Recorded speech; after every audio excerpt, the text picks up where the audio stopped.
Con demasiada frecuencia, las medidas se deciden no según las reglas de la justicia y los derechos de las minorías, sino por la fuerza superior de una mayoría interesada y altanera.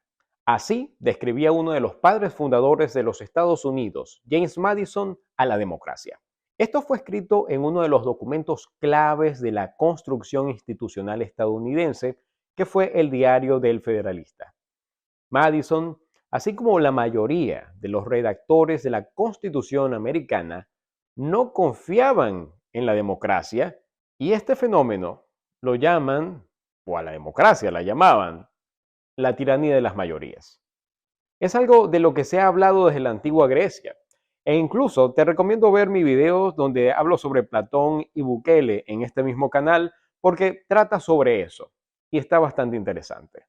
Este noviembre vamos a ver cómo, por más de 200 años de historia, los Estados Unidos sigue logrando la transición pacífica del poder, llamando democráticamente a las urnas a sus votantes en cada estado, pero priorizando la representatividad federal de sus regiones sobre el voto directo de la mayoría.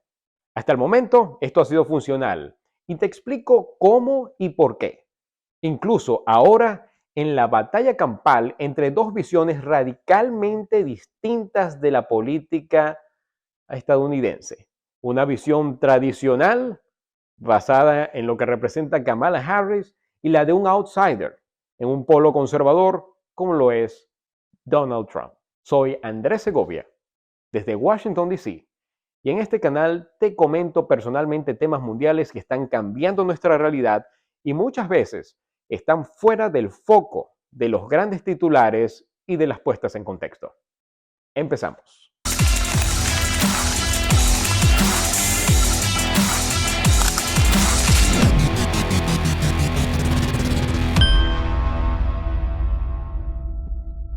La Constitución de Estados Unidos establece que el país es una república y una federación.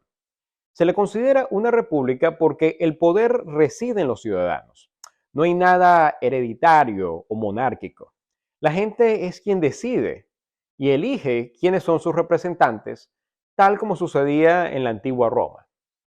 Es una forma parcial de democracia que a la vez daba cabida a elementos aristocráticos, que hoy se pueden ver reflejados en instituciones como lo que es el Senado de los Estados Unidos o también en este país los jueces de la Corte Suprema, que son llamados los justices, que tienen cargos vitalicios, algo bien particular.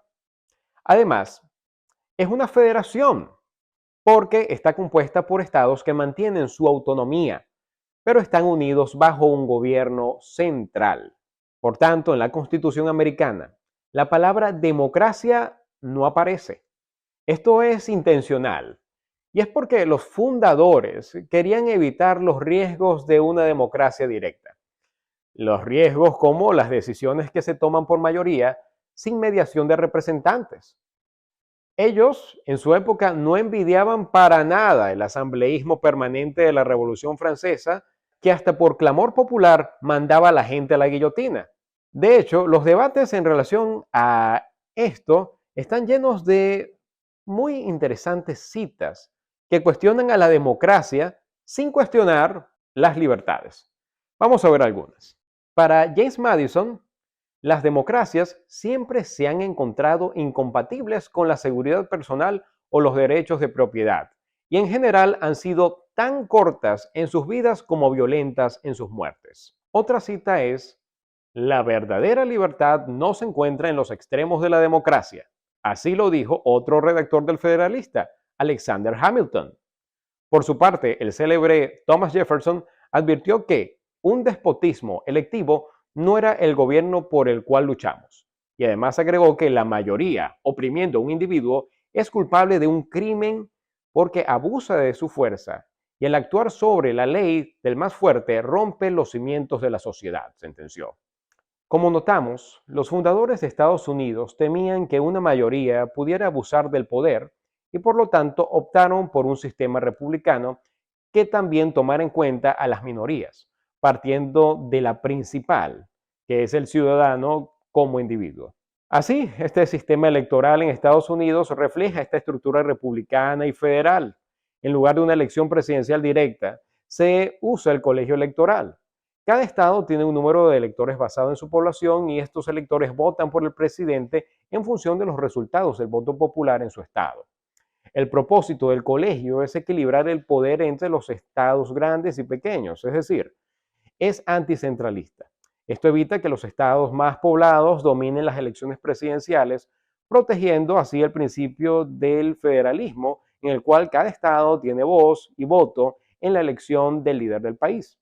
Uno de los casos más notables sobre donde un presidente fue elegido sin ganar el voto popular es el recordado del año 2000, cuando George Bush ganó la presidencia obteniendo 271 votos, mientras su contrincante Al Gore solamente obtuvo 266 votos electorales. En esta elección, estados como Florida fueron decisivos. Allí Bush ganó con un margen muy pequeño, lo que le otorgó los 25 votos de ese estado suficientes para asegurarse la presidencia. Otros estados como Ohio también jugaron un papel importante en esa contienda. Ahora también podemos recordar otro caso, como el que ocurrió en el 2016, cuando Donald Trump gana por colegio electoral con 304 votos, mientras Hillary Clinton obtuvo más votos populares a nivel nacional, pero solo alcanzó los 227 votos electorales. Estados claves como Wisconsin, Michigan y Pensilvania fueron cruciales para su victoria. Estos ejemplos muestran cómo el sistema de colegio electoral puede dar la victoria a un candidato que no obtiene la mayoría de los votos populares. Sin embargo, este sistema asegura que todos los estados, incluso los menos poblados, tengan un peso importante en la elección del presidente. La gran mayoría de votos en el colegio electoral suele concentrarse en estados como California, Texas, Florida y Nueva York, debido a su gran población. Si estos tuviesen el voto popular como criterio de elección, entonces implicaría que uno de ellos podría tomar la decisión de decidir quién gobierna el país por completo sin considerar a otros grandes estados localizados en uno u otro extremo del mapa y mucho menos tomando en consideración a los más pequeños. Por ello, en elecciones ajustadas, los estados pendulares o swing states son los que finalmente determinan el resultado de la elección presidencial. Los estados pendulares son aquellos que no tienen una afiliación política fuerte y pueden cambiar su voto de un partido a otro en diferentes elecciones. En 2020, por ejemplo, estados como Georgia, Arizona y Nevada fueron determinantes en la victoria de Joe Biden frente a Donald Trump. El concepto de swing states subraya la importancia de los estados individuales en la elección presidencial, aunque estados como California o Nueva York tienen una gran cantidad de votos electorales. Los estados más pequeños y disputados pueden inclinar la balanza en una elección que sea cerrada. El propósito del sistema es evitar que un solo estado o región imponga un presidente sobre el resto del país. En lugar de depender únicamente del voto popular, el sistema de colegio electoral distribuye el poder equitativamente entre los estados, reflejando el carácter federal de los Estados Unidos. En cuanto a las elecciones del 2024, los estados pendulares nuevamente están en el centro de atención de la prensa. Estados como Georgia, Arizona y Pensilvania particularmente, las encuestas muestran diferencias muy pequeñas. Prácticamente están con menos del 3% de diferencia los candidatos, lo cual los pone dentro de lo que se suele llamar el empate técnico. Es decir, Kamala y Trump están en una contienda muy reñida que puede terminar siendo de fotografía. Estos estados pendulares son clave porque tienen un historial de alternar el voto popular entre los candidatos republicanos y los candidatos demócratas. Sus resultados suelen ser bastante inciertos hasta el último momento, lo que los convierte en el centro de la atención durante las campañas electorales. El colegio electoral sigue siendo un tema de debate en la política estadounidense. Algunos critican el sistema porque puede resultar en presidentes elegidos sin la mayoría de los votos, pero sus defensores argumentan que mantiene el equilibrio entre los estados y fortalece el poder de la federación que le da el nombre a Estados Unidos. En resumen, Estados Unidos es una república y una federación por diseño constitucional, lo cual se refleja en un sistema de elecciones presidenciales que es bastante particular. Su colegio electoral asegura que el poder no se concentre en unas pocas áreas y que todos los estados tengan una voz significativa. La elección de presidentes a través de este colegio, en lugar de una votación popular directa, refuerza la idea de una nación que puede ser perfectible, donde se equilibren los intereses de las distintas regiones y los estados.